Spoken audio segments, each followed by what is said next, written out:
माघ मास का चौथा अध्याय।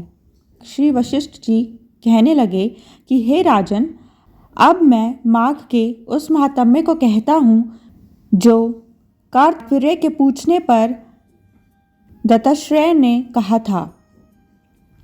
जिस समय साक्षात विष्णु के रूप श्री दत्तात्रेय सत्य पर्वत पर रहते थे, तब महिष्मति के राजा सहस्र अर्जुन ने उनसे पूछा कि हे योगियों, मैं श्रेष्ठ दत्तात्रेय जी, मैंने सब धर्म सुने।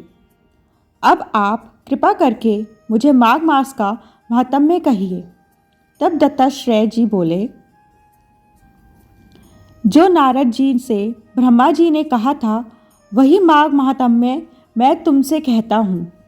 इस कर्म भूमि भारत में जन्म लेकर जिसने माघ स्नान नहीं किया, उसका जन्म निष्फल गया। भगवान की प्रसन्नता, पापों के नाश और स्वर्ग की प्राप्ति के लिए माघ स्नान अवश्य करना चाहिए।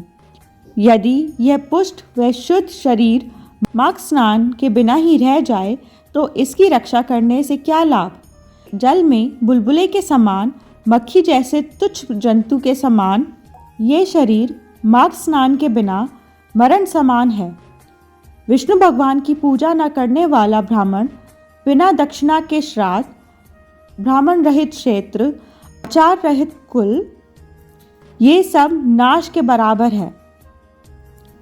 गर्व से धर्म का, क्रोध से तप का, गुरुजनों की सेवा न करने से स्त्री तथा ब्रह्मचारी, बिना जली अग्नि से हवन और बिना साक्षी के मुक्ति का नाश हो जाता है। जीविका के लिए कहने वाली कथा, अपने ही लिए बनाए हुए भोजन की क्रिया, शूद्र से भिक्षा लेकर किया हुआ यज्ञ तथा कंजूस का धन, ये सब नाश के कारण हैं।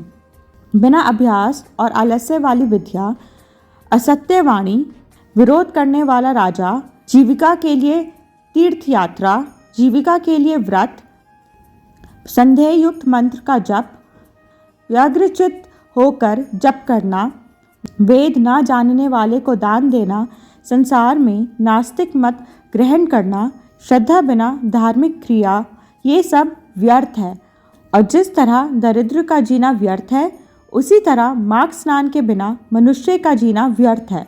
ब्रह्मधाती, सोना चुराने वाला, मदिरा पीने वाला, गुरु, पत्नीगामी और इन चारों की संगति करने वाला माघ स्नान से पवित्र होता है।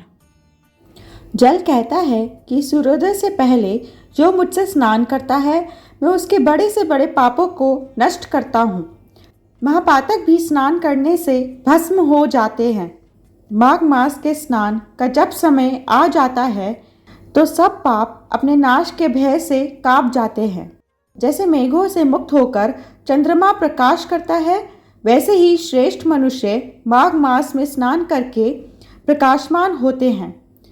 काया, वाचा, मनसा से किए हुए छोटे या बड़े, नए या पुराने, सभी पाप स्नान से नष्ट हो जाते हैं। आलस्य में बिना जाने जो पाप किए हो वह भी नाश को प्राप्त होते हैं।